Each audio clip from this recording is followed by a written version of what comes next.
This is the second year of celebrating the history and culture of Burnley and Pendle through the Heritage Open Days. Events, big and small, were held over 4 days, one of the largest of which was the Canal Festival. There were trips available on barges, giving the past, present and proposed future of the canals. The canal, as it runs through Burnley, was opened in 1796.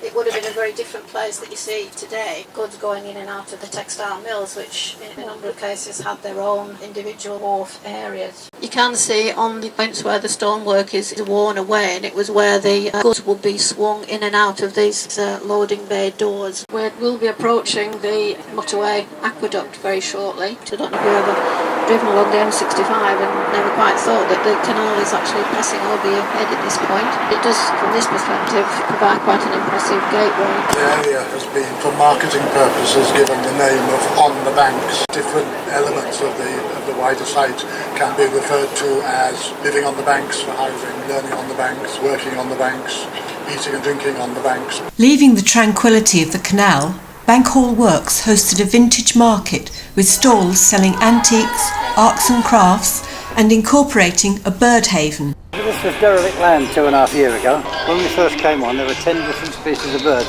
Now there's 28. They only went on to describe how local people came both to relax and to offer help with the project. The picnic table was made by a young lad. This is our pride and joy. This is our hide. They stick the camera through here and they photograph all the birds on here. They get quite an array to photograph. We've got 3 resident woodpeckers on here.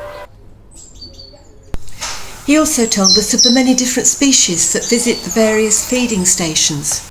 Nuthatches, goldfinches, blue tits, great tits, robin, anything, they all go in there. That's their favourite. The following day at Townley Hall, there was a Heritage and Woodland Day.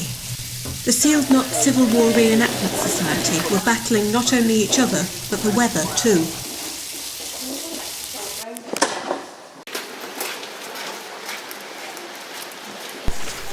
Meanwhile, in the shelter of the hall, guests were treated to medieval melodies on the triple harp that she made herself by skilled musician and composer Fiona Kate Roberts.